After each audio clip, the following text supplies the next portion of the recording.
All right, shalom, shalom. First and foremost, I want to give all honor, glory, and praises due to Yahweh, Ba'ashem, Yahweh Shai, Ba'ashem, Rakakudas. Also want to give double honor to the elders and apostles at Great Millstone, who speak the truth and sincerity, and also who rule well.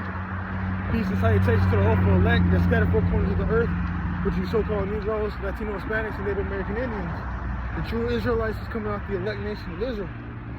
You know, the only nation that the Lord is dealing with. Okay? So this particular lesson I want to get into is, you know, basically it's going to be a part 2 lesson. This one is just going to be me rambling. Then the second part is going to be me bringing out edification in Scripture. You know, basically knowing who the Gentiles are. Because these are basics that you got to know. Because the majority of the Christians out here, they just think a Gentile are the other nations, you know, the heathen nations.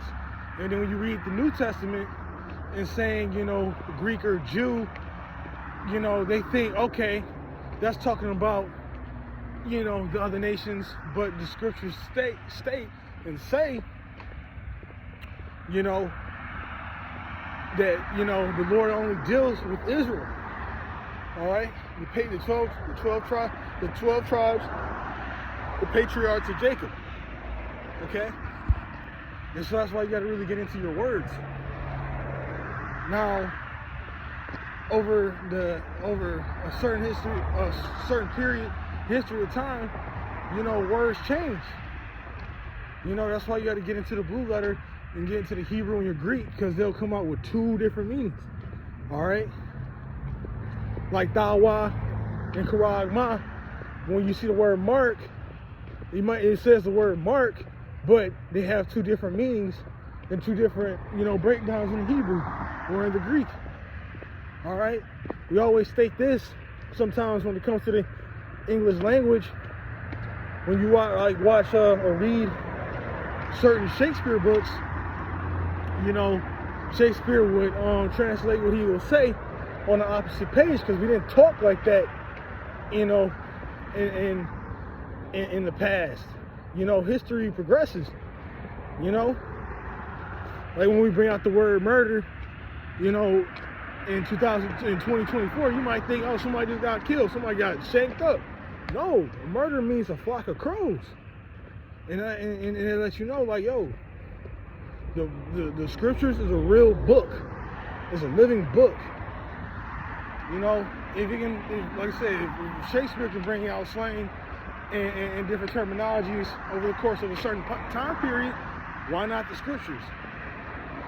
Okay, so this particular lesson is basically going to be getting into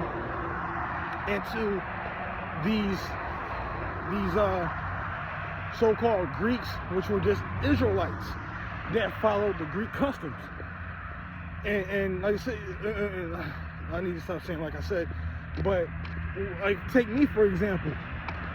You know, we're Americanized. We gotta fit the American standard. You know, 9 times out of 10, they want you to be shaved up, lined up, suit and tie, the vibrations and the philosophies of America. And that's what happens in the time of in the Greek captivity, in the Roman captivity. You know, where you would have to wear togas, you know, be uncircumcised. You can get in First Maccabees 1 and 40. I think the point is in the 44th verse. You know, to take on the continents, and the commandments of the king of that time. Those were Israelites that were they sided with that, with the rules of the king of Greece, in the Greek captivity. All right, so you know, that's the history that you got to really learn about. So somebody's passing me by. So those are lessons that we're going to brush up on, because you know we still people are still not getting the real, the sayings and the mysteries of these scriptures. All right. And there was one more I was going to add, but there's nothing new under the sun. Everything is just repeating itself. What they did in the Greek captivity, being Hellenized, that's what we're Americanized, man.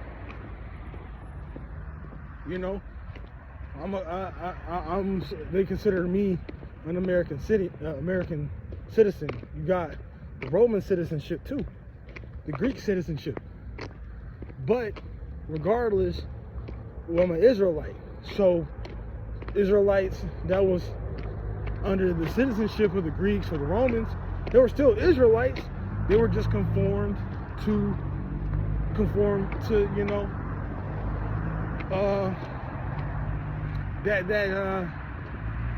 I don't know what word I want to really use, but just like I'm Americanized, they were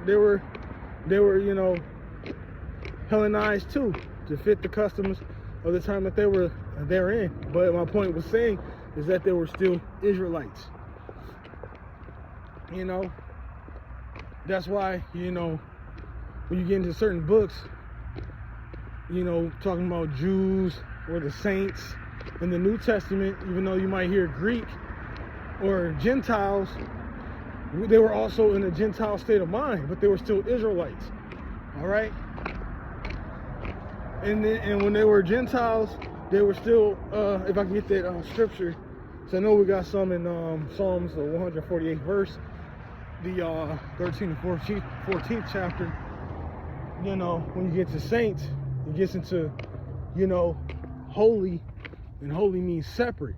And that's why we were separate from these other nations, because the Lord gave us a law, statutes, and commandments that wasn't dealing with the other nations, all right?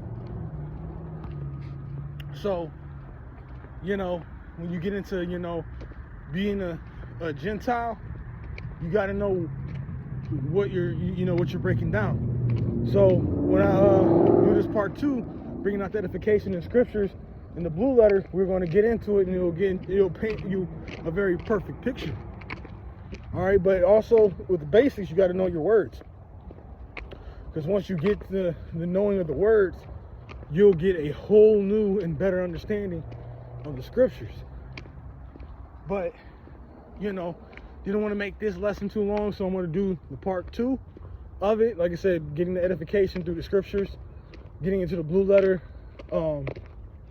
getting into the words, and Lord willing, it'll be edifying for the sheep and the sincere. Okay, but want to close out. Want to give all honor, glory, and praises due to Yahweh, Ba'ashem, Yahweh Shai, Ba'ashem Rakakwadash. And again, double honors to the elders and apostles of that great millstone who sit in truth and sincerity, and also who rule well. Peace and salutations to the hopeful elect. I want to close out, say shalom, and on to the next lesson.